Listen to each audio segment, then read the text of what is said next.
Welcome to season 4 of the Be Your Own Kind podcast. I am so excited to share some new ideas and experiences with you and also introduce some more wonderful and fantastic people on the platform. Be sure to visit our site, www.beyourownkind.com, to be able to keep up with the latest news and the latest blogs and content. Also, we have a Facebook community that involves giveaways, touch base, and exclusive deals. If you like the content, be sure to tip your girl a matcha tea on Ko-fi, located at ko-fi.com/be your own kind 24. Thanks again for your continued support and enjoy the episode. Well, hi Tamika, how are you? I am wonderful, and you?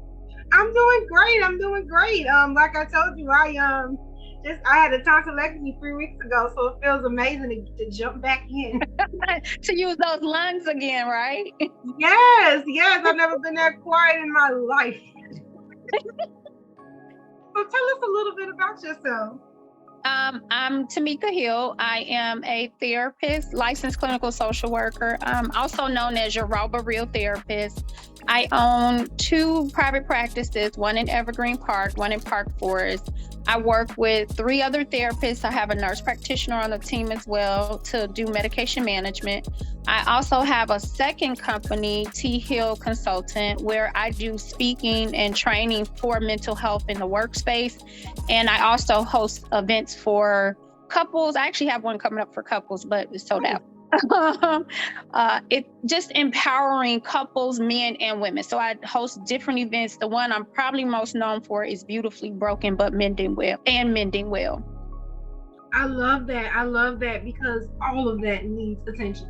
The workplace needs attention. The relationships need attention. Even when you think that your relationship is like perfect, you realize that there is still some things that are unsaid or things that are said the wrong way, and how much a person just bottles that in and never actually just they don't know how to articulate and express themselves. And then most people say that when they get a divorce, the number one thing I hear people say is like, well, why didn't you tell me? Those little bitty things stacked up, and it just dissolved the marriage. So I think that is super important, that you do that. That's awesome. I want to go back to the raw but real therapist because I like that. Yes, I just yes. want to know, what does that look like? Like, If people Google me, they will see the true meaning of it. I will say there is nothing on my Google review that I wrote, that I planned, that I did anything with. So the best way that I describe it is it's iced coffee with no cream, no sugar. So I shock the system. mm, I try to bring you to embrace who you are, but evolve to who you want to be. And that's not an easy thing to do because who wants to be challenged when you're comfortable in your dysfunction? mm. And if you don't even know you're in a dysfunction. Yes. That's why I actually wrote this book. A note on the side, I wrote a book that's available on Amazon. It's 7 Steps to Embrace Yourself. And the first question says, what dysfunctional patterns show up in your life every day? Now you I got come, me. I come for the gut. Everybody's like, what?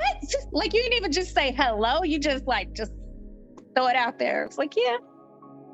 But that's the purpose of therapy. It's supposed to be some breaking. If Yeah. if your therapist is not stepping on your toes, That's right. you know, I always yeah. tell people, I'm not your friend. You didn't come for me to validate you.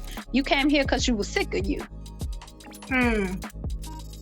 I love that. And you wanted to change. So in order to do that, right, is to identify those pain points. Yeah, I love that. I love that. Okay, so so I was gonna mention, I'm just gonna go right into your book since you mentioned it. It's on Amazon, y'all. $20. $20. And it's called 7 Steps to Embrace Yourself. I repeat what you said. What I wanted to ask you is if you could share one of those ways that a person could start to embrace themselves. And they gotta buy the book for the other 6. Oh, one of the things I say about embracing yourself is understand your roots. Understand where your dysfunction comes from, right? I'm currently doing a video taping for poverty mindset. So let's say you have bad money habits. Where did that come from? So you need to go back and understand the root. It probably came from a lack of or an abundance of with growing up in childhood, right? So you first need to understand that. So to embrace yourself, you need to first understand yourself. Don't beat yourself up for what's good, bad, or indifferent. Don't try to measure it. Just be like, okay, I'm this because of this. But what do I want to evolve from this? I love that. I love that. And do you mind sharing a little bit of your evolution? Because it seemed like you may have, like, how did you get to from then to now? So I've had therapy for years, right? I believe in therapy. My mom gave me a voice. I think that's where the root of this voice comes from, because I don't think she had one growing up. So she always instilled in me this voice. So I understand I have this voice because of the lack of what my mother had. So I don't take it for granted, which helps me evolve. Like, I've always been straightforward. I always said what I thought. Even as a kid, the going joke is when I was 5 and they took me down to the country and the people was hugging on me, and I said, I didn't come down for that shit, right? So I've always been very bold with what I said. But what I had to evolve, I had to embrace that's who I am. I'm always going to be just that person who I'm going to say what I feel, but I had to learn to say it with empathy. It's nothing wrong with challenging people, but there's a way to do it. Right. So I had to learn through therapy how to evolve my voice. Not water it down, but evolve it. I love that. I feel like that is important, because just because you're a blunt person don't mean its delivery is everything. And you could miss helping someone just because your delivery sucks. And most people that are blunt and say, well, that's just how I am. Yeah, but you're going over people's head because they're not going to receive that. But you don't know what they've been through. So I like the fact that you said with empathy, where you can reach somebody. Because you say something a certain way to me, it's going over my head. Like, well, there's two parts to what you just said. I like what you said. First, I'm going to go back to, I lost my train of thought, but I'll go back with what you just said. How you say something matters, because it'll go over my head. So I've come up with this conclusion. There's no mathematics behind it. Let me put that disclaimer out. But I always say people feel 80% of what is said to them, and they only retain 20% of the context.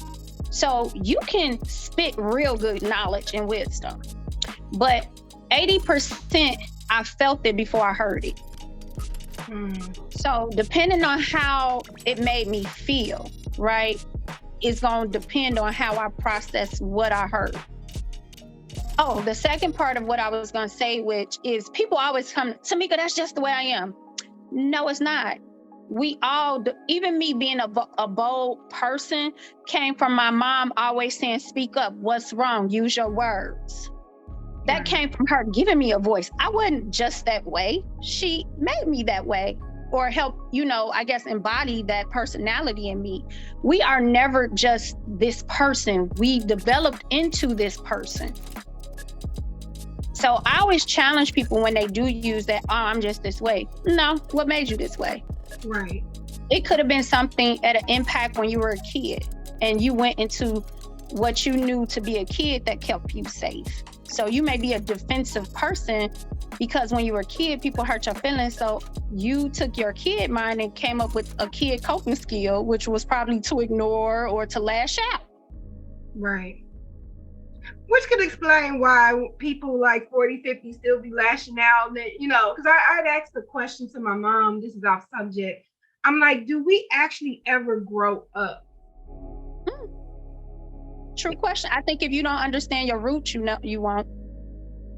Because I watch Housewives of Potomac, and I see these women are like 40, 50 years old. It's like they're ignoring each other, they're yelling at each other, they're throwing. I'm like, they're acting like teenagers. And I'm like, even if we grow up in certain areas, do we, at the end of our life, 100% fully grow up in all areas?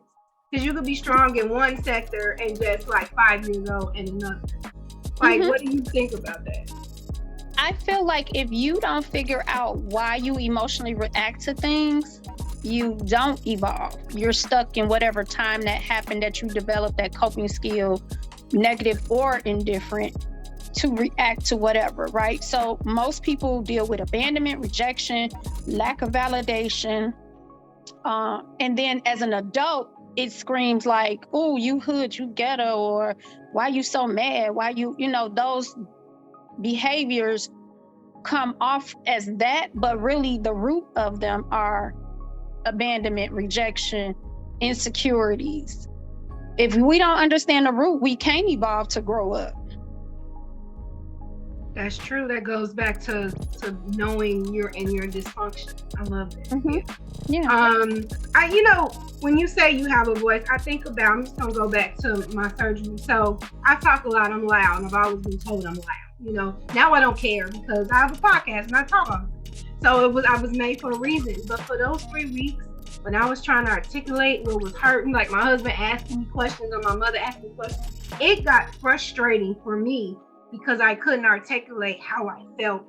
And that made me kind of internalize a little bit is for other people who feel like they don't have a voice. Like I thought about people who just don't have a voice in general, where people are dictating their life to them, a lot, and they don't get a chance to say, whoa, I don't like that, but I don't want to do that. And they spend majority of their life following someone else's roadmap, which, and so people like you I've always admired because I am one of those people that grew up and didn't really have a voice because I was always shushed. So it kind of took me back to that, and it was just kind of like I got so angry and so frustrated, So I just want to ask you, for people who are not as blunt or people that don't voice their opinion as much, what is the first step to actually doing that? First you got to figure out your root. Everything starts with understanding the root. It's kind of like, when we go to try to put something together and pieces are falling apart because we didn't look at the first thing, which was the root, which was how do you actually function? How does this thing work? How do you put it together?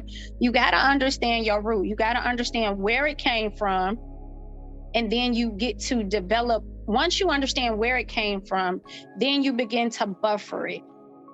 So do you not have a voice because as a kid, you were told because you're a kid, you don't speak, kids are seen, not heard? Like, is that where your voice, left you? Did it leave you in a relationship? So you need to understand that before you could do anything, honestly. And I know society has taught us, coping skill.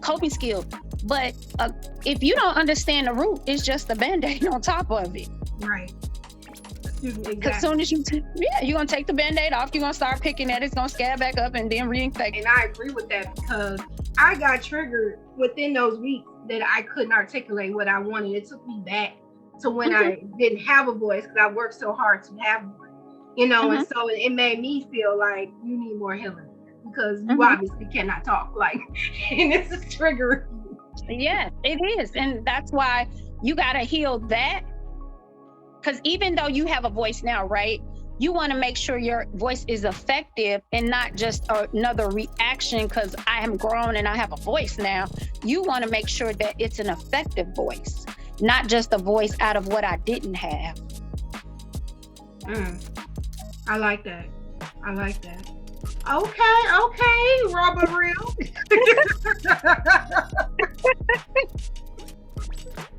Yeah. You read me too much. Let's go to the next question. Yes.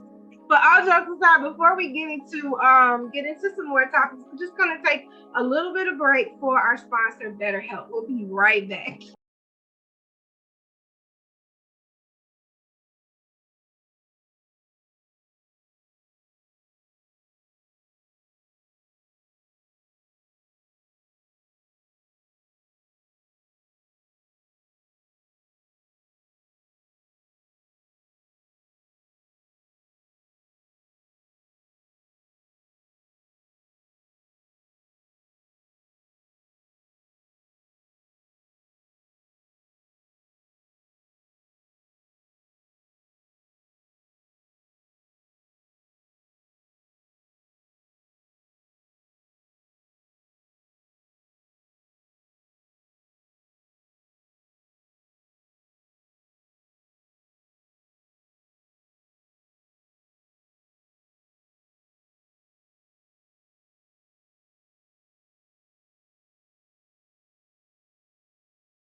Okay, listeners, we are back with Miss Tamika Hall, the Roba Real Therapist. She's giving out some real nuggets here. So before, in the beginning of the interview, you mentioned that you had a company, that you have a company called TH Hill Consulting, and where part of that is going into the workplace, Mhm. and trying to dissolve like hostile environments or people Mhm. like to prevent burnout. Now, I'm sure you know that a lot of people are quitting their jobs due to those reasons. Yes. And so I just want to know, how do you approach those topics when going into the work? One of the things that I always tell people, find your purpose, right? And I don't mean your purpose is why you want to come to work. If money is your motivator, then that's fine. But at least find things in your job that you like, whether it's a person, whether it's a part of your day, like, because realistically, like, yeah, anybody can quit their job. That's fine. How you gonna live, right? So Right. let's be realistic. Now, don't get me wrong, you don't have to stay in an environment that doesn't fit you. But that doesn't mean impulsively quit either. Because sometimes it's us. Right. We're looking for the job to validate what our parents didn't. Or we're looking to be validated when our husband and our kids don't care about us. Right? So you need to figure that out first, right? And again, I know a lot of people may feel like, that's not it. They don't care about me. They're a corporation. They don't have to care about you. You have to care about you. You have to learn to implement self-care. So what I do teach in the workspace, take your breaks. That's what you get paid for. Or they take it out. So I should say that's what you don't get paid for, right? But most people work through their breaks. Most people are loyal to a job when you don't need to be loyal. You need to pay your bills. Like, loyal is a very overrated word to me. Like, loyalty means that I'm gonna go to jail for you, knowing you did the crime. I ain't that loyal to nobody, not even my siblings. No, that's crazy. I love you, but I'm jail that ain't that much love for me. Right. So, I mean, you don't have to be loyal to a job, because at the end of the day, they're a corporation and they're gonna run with you or without you. That's not wrong or right. And we're looking for a job to be our friend. It's not our friend. They have a business, they get paid for that. You have a job, you get paid for that. So you have to figure out how to keep and self-maintain you in your workspace. Now, I do go in and I do suggest the work environment, like, hey, as leaders, you have to learn how to manage emotions, not people. Right. Because most of the time people come with emotions. However, encourage the EAP. Take advantage of it. That's why most companies have it. Use the therapy, right? Utilize, and I tell people, go on vacation. Stop living in the poverty mindset of always, I gotta work, I gotta pay this, I gotta pay that. No, you gotta live too, because tomorrow not promised. I don't mean live on the edge recklessly, but you need to have things that bring you joy. That's true. And there are some jobs that frown upon people using their vacation time. So there's those people that are afraid of losing their job or not getting paid because they want to take some time off. So they have to go through extreme measures just to get that time off. How would a person navigate around a corporation that does that? Guess what? You got to be okay with that. They're going to be mad. So you got to work on you. Again, everything comes back to you. You got to be okay that those people going to be mad. That's true. That's true. And now we do have laws to protect us. So if they want to get real extreme, they got an EOC. You can got a lawyer. They got all kind of stuff for that. But people are afraid to take those measures. See, I am in HR, and even if you kind of pillow it like, hey, you need to take that time. No, I can't take that time because this is doing. My boss is gonna be mad. I feel like what you're saying, people are more concerned about the means to an end or end to a mean. I don't know which way they go, but they're so worried about that, or their boss being mad, or they're looking, like you said, for the validation that they lack in their personal life from that boss. So if that boss is giving them that validation and making them feel better about themselves than they do at home, they tend to gravitate towards drowning in work. So is that the corporation or the person's fault? It's personal. It's definitely personal. I mean, after listening to you, it's personal. Right. So then you have to go get your personal needs taken care of. You have to figure out why does this person at this job, my boss, means that much that I don't want to disappoint them, that I'm willing to sacrifice me. Maybe they found their identity in that job, or they made that job their identity, so to speak. All of those are the right answer, but what they gonna do about it? Because the job can't do nothing about it. That's something, a me problem, or that they have to fix. The job can't fix that. This is a different perspective. That's why I'm going with, like, I'm doing scenarios, which I've never heard this before. Oh yes, I'm big about challenging you, because you have, all of us have power. We love to give our power away and say, oh, the job this, the job that. You have the power. How you perceive a thing is how it works. I don't care how challenging a person is, it should never move who you are. That's true. So you have to figure out, what are my triggers? Why am I emotionally reacting like this? So I don't want to disappoint my boss. I don't want them to be mad. So that's not your boss's fault. I hate to say it. Now, if they take advantage of it, that's on, oh well, it's up to you to create the boundary. It ain't them. That is true.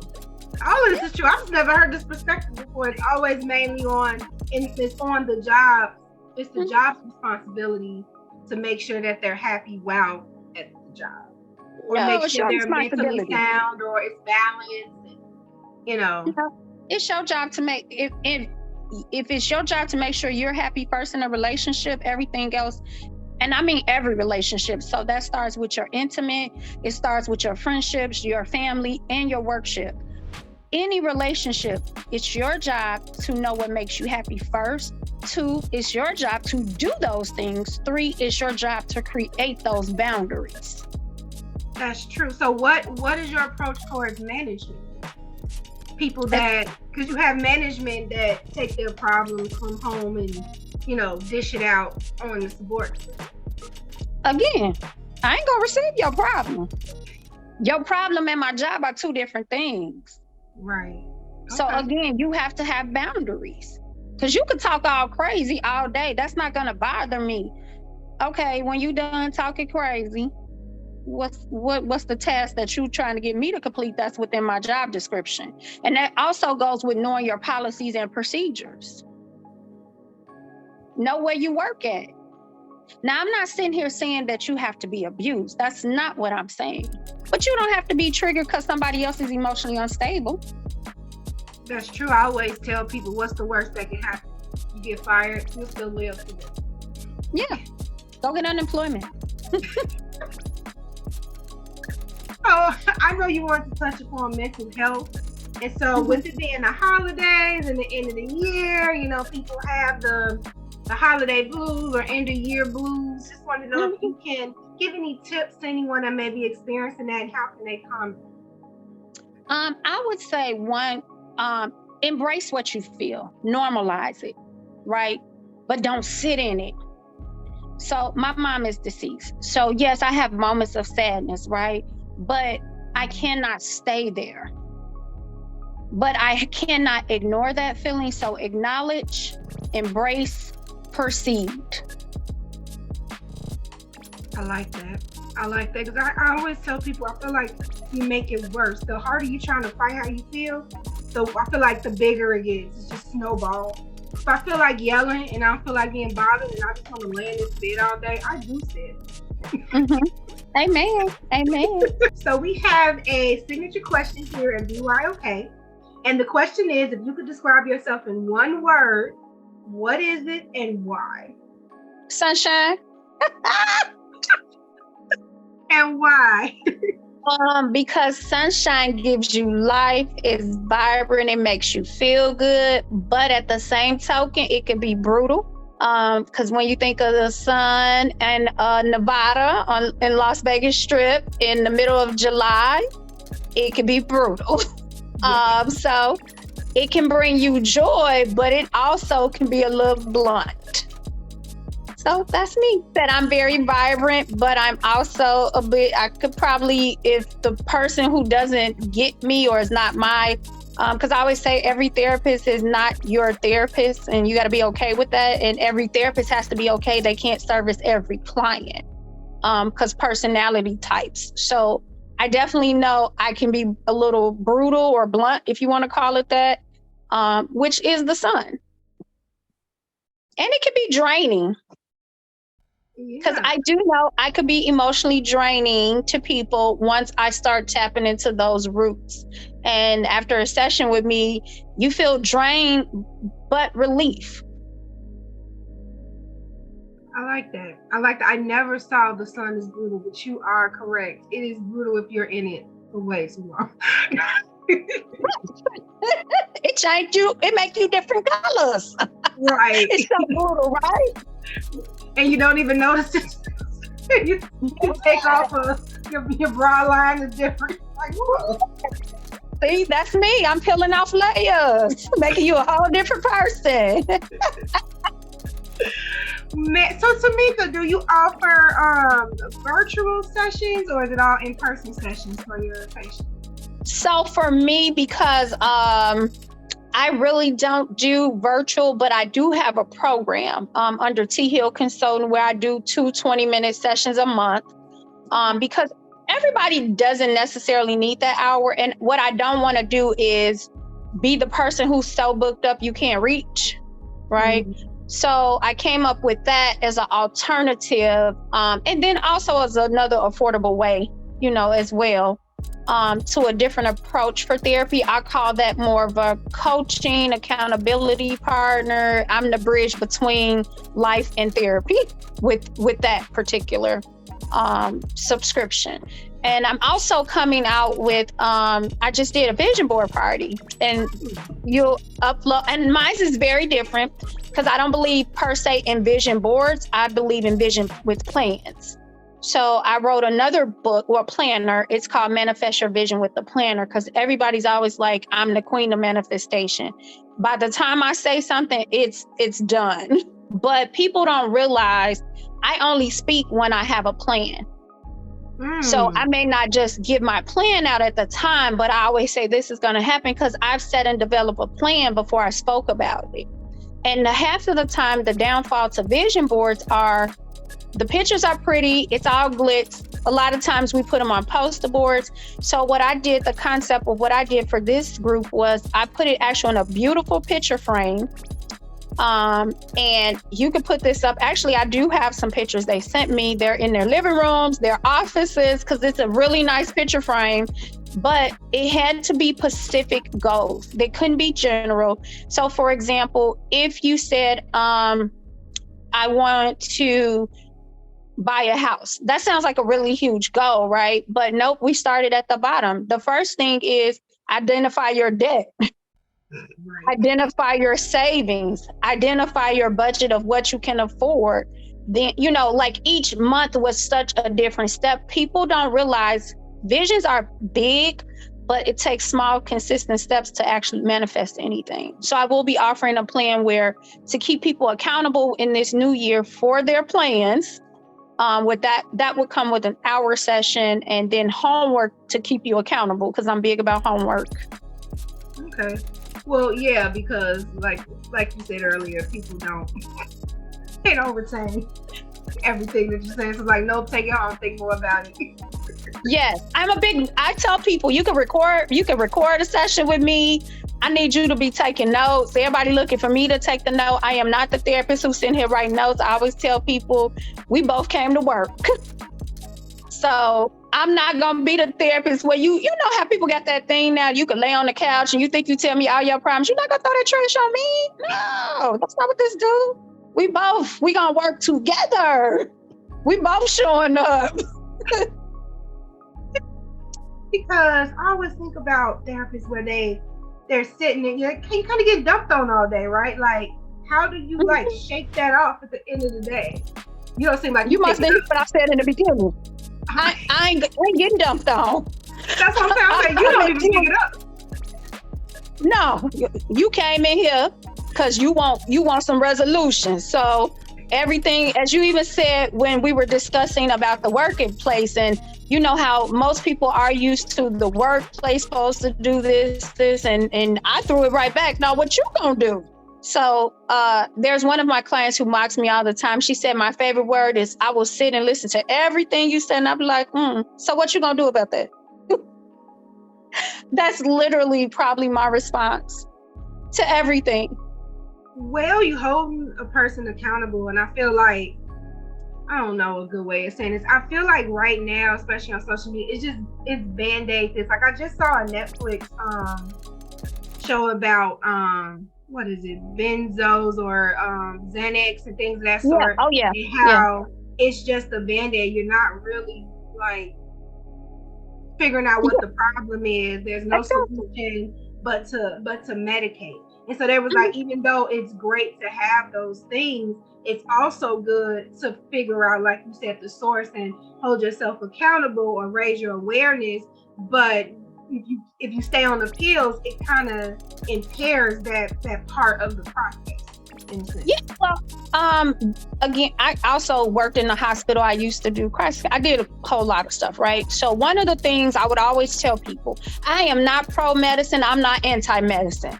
Whatever works for you, that's good. But know that it's like if you're a spiritual person, oh, you know, back old school, not mocking nobody, but oh, we're going to pray to demons and put the blessed oil on you. Oh, no, you're not, honey. They need some help. That's fine. You can pray, but you better go sit in front of somebody's couch. And if you need some medicine to help pull them voices down a little bit, that's what you need to do. It's a wraparound of services you need. Not one thing just works. There's no magical pill. If that was the case, we would be all taking all these weight loss pills if that really worked, right? So there's no magical pill to fix nothing. You have to have a wraparound of services. So even if you're dealing with depression, anxiety, I remember I had someone tell me, I'm taking depression pills. I feel the same way, I just can't cry. Because the medicine stopped them from crying, right? But they still felt empty inside because the pill doesn't work without therapy. Right. And then and not just therapy, because a lot of people, again, have that notion, you come and you sit down and all is over. No, baby, you got to work. Yes. It's like weight loss. If you want real weight loss, you got to eat right, change your habits, change your mind. And it has to be a lifestyle. Therapy is not just a crisis call, it's actually a lifestyle. I agree with that. With that. I have a therapist and she always tasks me with something that is highly uncomfortable for me. Of course. And I'll tell her at first, I'm like, it sucks. I almost want an emergency. I think one time I did want an emergency appointment because it was driving me nuts. About time I got past the day I was fine. And when I reached the 4 weeks, I was like, okay, this is not so bad now. I'm like, but it was rough. It was rough at first, you know? So I feel like I said earlier, if your therapist is not challenging you or, you know, you're not feeling uncomfortable, you know, you might want to, because this is not supposed to be, because it's not supposed to be a comfortable process. It's never been comfortable for me, but it's been helpful, you know? So I don't knock therapy at all. I said, if you like your therapist, it's a plus. If you like them too damn much, that's your friend. No, that ain't the yes, a lot of I love my clients, but they will tell you in a heartbeat, oh, she ain't gonna let you get by with nothing. I will come in here thinking that, oh, Tamika gonna be on my side. No. You got the power. What you gonna do with your power? Did you lay down and give it away, or you gonna take your power back? Exactly. And I think that's what therapy did for me. It helped me take my power back. And that's why I tell everybody to get a therapist. I'm like, okay, if something is taking control of your life more than you are, you need some tools. You need some assistance. And even just a change in perspective is a great tool, you know? That's why I love to hear you change my perspective about the workplace, because I never thought about going within self at work. It's always work needs changes. I don't get paid enough. I don't See, I never thought like flipped it. You know what I'm saying? So that kind of was like, oh, okay. But yeah, Mhm. if you can't be around different perspectives and receive a different outlook, or just something that somebody said that make you feel uncomfortable, that kind of challenges you and what you believe in, you don't need to be around those people. And that don't even have to be about therapy. Like, I always want to be around people that's gonna challenge me or make me Oh think, yes, leave something on my mind. Like, when we get off of here, you put some stuff on my mind in this conversation. okay, So it's worth it. You know what I'm saying? yeah. So I just feel like if you're too comfortable, that's dangerous to me. Yeah, you're not growing. Right. I mean, when you think, and I'm a visual speaker, so I always put things into visual aid when I speak. So I always think about weight loss. It's very uncomfortable to introduce a healthy lifestyle to this, and I don't want to call it dysfunctional, but to this comfortable pattern, right? Because I'm used to eating what I want to eat, when I want to eat it, how I want to eat it, right? With no exercises, no limits, no limitations, no boundaries, no restrictions, right? So now I'm trying to introduce this new lifestyle that has boundaries, restrictions. Most humans hate discipline, right? So, right. So again, that therapy comes in, and it makes you create your own restrictions, your own boundaries with people and things, what you're going to allow into your space. It restricts you to what you're going to give. Right. Because a lot of times I always tell people we love out of what we lacked, right? Or we put expectations on titles that that's not who that person even is. Like, how you creating that for them? And so we have to learn to give grace, but also have restrictions and boundaries on what we're going to give out and accept. I love that. I love that. Yes. And even I feel that sometimes we set some unrealistic expectations for ourselves.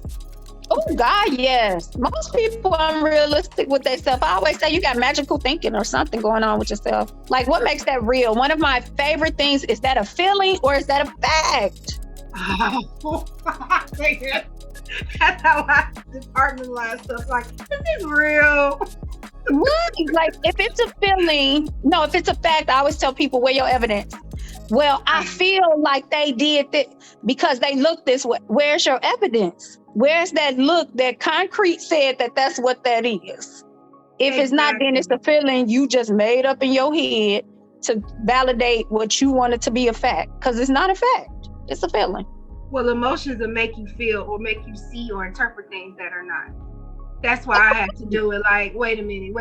When they said that, what did they really mean? What was their tone when they said that? What is their intentions in my life? Like, it helps me separate, because I would just go off and get emotional when the person didn't even mean that. They didn't, or they was having a bad day or something. And I believe in asking.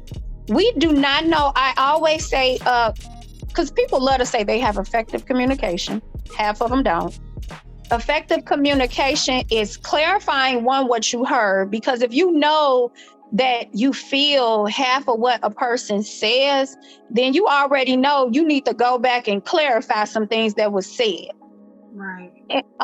Because you felt half of what was said and you only retained about 20%. So it's our job to go back and clarify before we put assumptions onto people, right?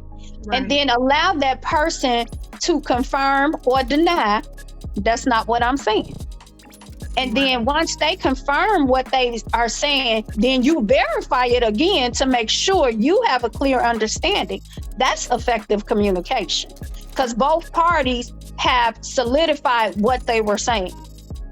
I love that. And that's why so many misunderstandings, because you just can't pick up the phone and say, hey, you okay? Because when I talked to you earlier, you said da da da da. And I noticed in the time that I've done that, it's like, girl, I was having a bad day. I didn't even mean. Some people don't even recognize they unintentionally hurt your feelings because they're going through their own stuff. They didn't even realize that they even hurt your feelings because they're going through their own stuff, So yeah. And then too, we can't personalize everything. People ain't even. I always tell people don't even care that much. No. So we can't personalize everything somebody say or do, because people ain't that. Like I said, the world is full of conceited people, because we swear everybody thinking about us. Exactly. Ain't nobody you that much. We too selfish for that. And I promise you, 9 times out of 10, they're gonna not even know what you're talking about. Exactly. They're not. Yeah, you are so right about that. I like the whole hater thing and stuff on social. I'm like, how pretentious are you to think that you are on my mind 24/7? Exactly. Do you think do Eric care about that? Night court, gaslight, water. Yeah, like I'm thinking about you and skipped over them. Okay.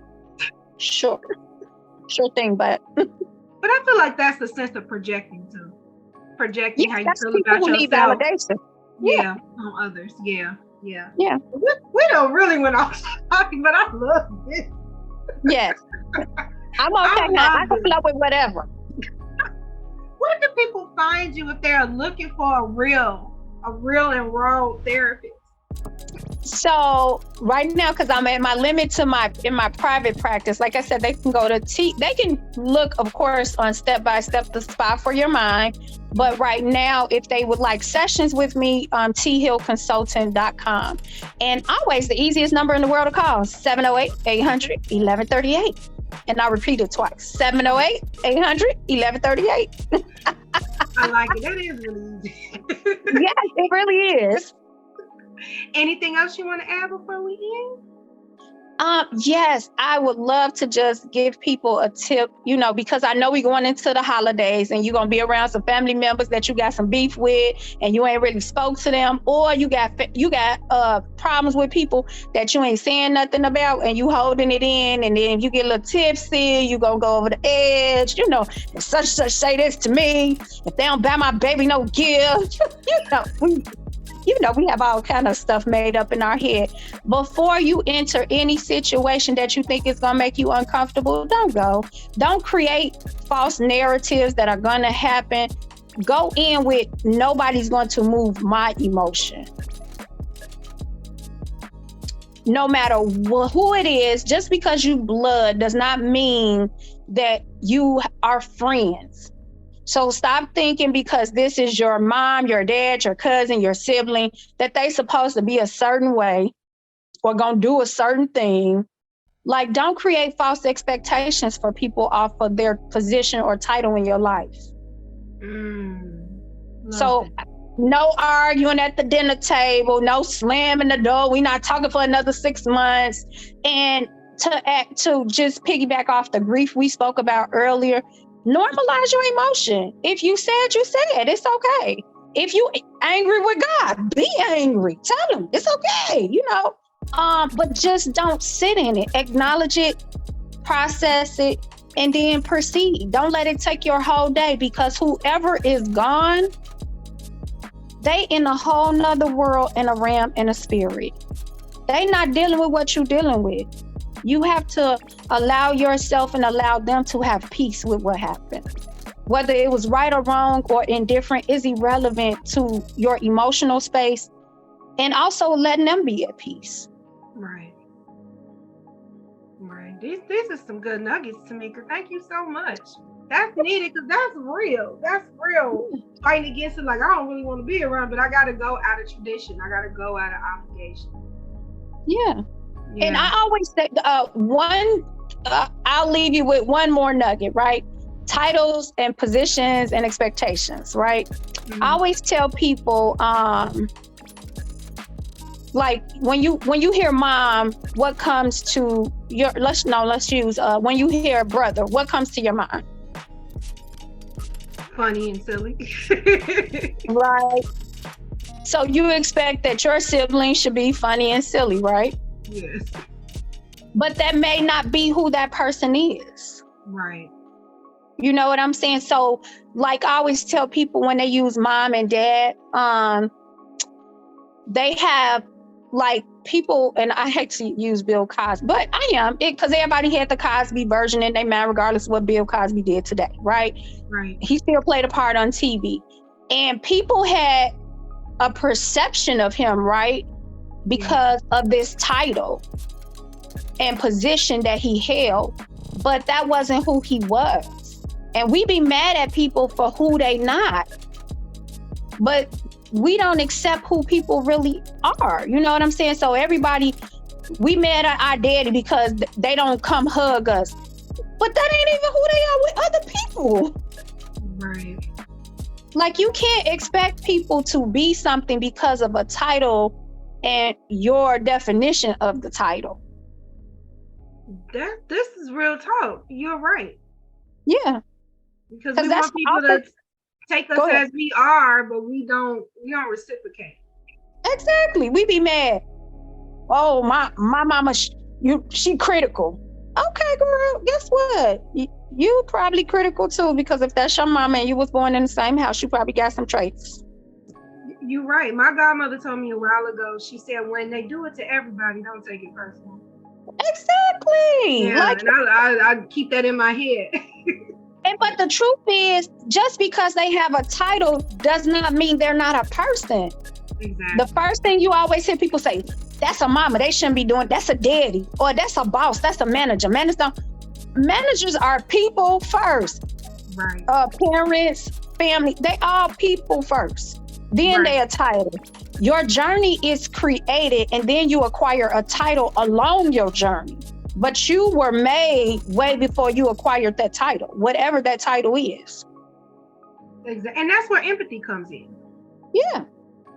But I feel like just to piggyback what you said about people being selfish, like humans being selfish, we drown in how we feel. Mm-hmm. And we don't take the time to see how another person may feel, because our parents probably had it rougher. The generation above us, I'm pretty sure, had it worse than ours, and so they didn't have that tender loving and feelings and therapy. They didn't grow up in what we grow up in now, so we can't expect them to be soft. They didn't live in soft times, you know what I'm saying? And so it's like, where's the empathy for them? And I feel like even if it irks you, there still should be a level of empathy towards them, even though you probably still need to tell them about how you feel. There still should be a level in your head, like, wait a minute, mom went through such and such and such.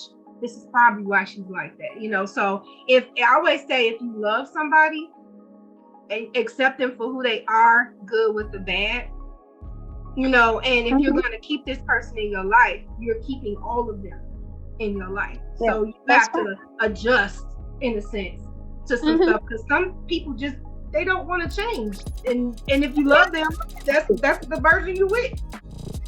Yeah. And you know what? I like that you said, I'm gonna challenge something you said, right? Mm-hmm. Even if it irks them, why does this person being themselves irk you? That means you're not okay or at peace with that person. I think it would be a trigger for how it makes you feel. So then you need to deal with how you get control over your feelings, because the truth is, nobody should have the power to irk you because they're being their natural self, right? Once you come to peace with a person and it's not personal, it no longer bothers you, because you're not personalizing it as an attack or a lack of validation or rejection or abandonment. You haven't made it about you. But if it irks you, you still somewhat making it about you. That's true. I was just saw it as you just haven't, it's just, well, same thing you're saying. You haven't healed in a certain spot in your life. That's basically the same thing, yeah. Yeah. And so it's your job to heal. It ain't that person's job to change. It's your job to heal. Even if that person is presently in your life and you said, hey, when you do said thing, it bothers me. And they keep doing said thing, like, I don't know. So that means either you gonna have to create a boundary with that person or exit out their life. Because again, you have no control over another person.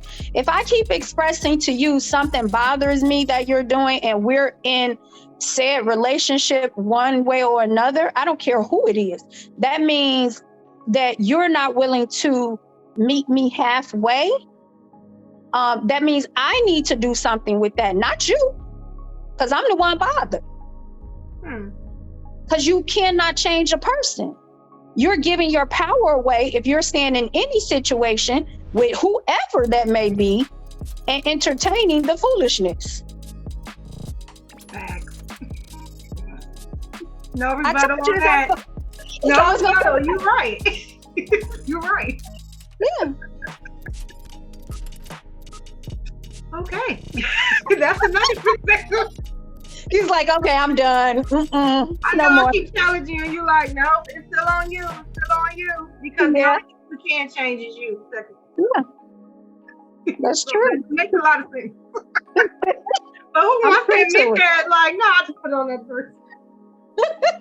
Nope.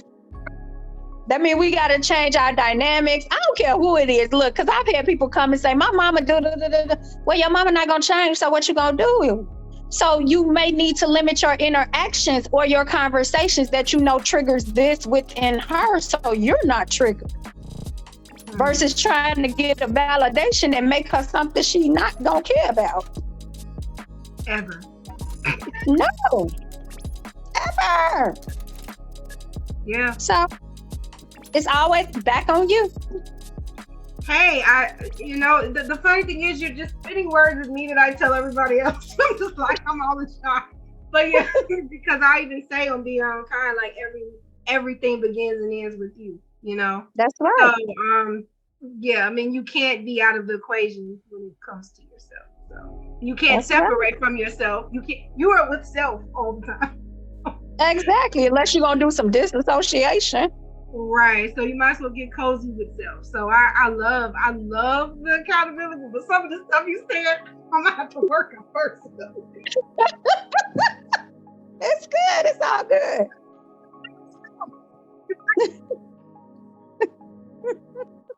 Yes, well thank you so much. I mean, thank you so much for this conversation and even challenge. I know listeners, you have been challenged. I've definitely been challenged in my thinking. Yeah. I keep it honest. And I also just want to say thank you so much for watching my show. You never know who is watching you. So it's always encouraging when someone says, hey, I saw you, I watched you. So thank you for encouraging me today. And thank you for being a guest. And you truly are a gem. And I know you change your lives. And if you need therapy with no lotion, contact me again. Robert Real. Right, Robert Real. Right. I actually said I was going to I've been thinking about this, and maybe your listeners can chime in. I've been thinking about, I don't know if you remember like Strawberry Letter and Dr. Ruth, right? So I've been thinking about doing an Instagram live and letting people inbox my step-by-step page and like picking a story out of it and doing it live and working through the story. Like I may call the person on, like invite them on the live, or I may just, depending on like how people are okay. Because again, I ain't for everybody and everybody ain't for me. And I'm okay with that. But I don't want it to become an offensive kind of thing. So I've been toying with the idea of like just people DMing me and I just go live and read it and like, hey, this is what I would suggest, and having people kind of chime in or whatever. I think that's a great idea. I think more people are seeking the truth more than not because there's so much stuff out there. So I think we need people like you who's going to be honest and challenge thinking. Because all this pillowy and social media fantasy, fallacy, whatever, it's not much real. And so we need real. And so I don't know. Viewers, what do you think? I think she should do it. Let me know. Let me hear from you. Go to T Hill or Step by Step, the spot for your mind, and let me know. Give me your feedback. And I do take feedback. I'm okay with whatever. Just like I can give it, I can take it. Well, that's good, because some people that give it cannot take it. So that's good. I am a true person of being okay with who you are. Okay. I love that. Yeah. Like you literally, I promise you, if you see me outside of this right now, you would still see this version. There is no other version of me. I love that because you're your own kind. I am. I embody. I love that. That's one of the things that attracted me to your podcast was you embody what I believe. Like, be okay with, like, I talk about when I did the Beautifully Broken, I was very open and transparent. I was broken when my best friend died. My battery trying to die on me. I was broken when my mom died. I was broken when I gained back 40 pounds. Like, I'm being honest. Right. You know? Right. Yeah, but you still going though. You still pushing, and you allowing yourself to. When you have those days, you allow yourself to feel that, and I love Yes, that. I love that. yes, I love that. yes. Well, viewers, because we don't want her battery to die on us. I know, right? Well, I hope that you have come. No, I'm sure you've come out with something in this episode, and I just thank you guys for taking the time to view, and thank you again, Tamika, for being on here. And so next time, everybody, don't forget to be kind to yourself and to each other. Bye. Bye. Thank you again. Thank Bye you. bye. Bye.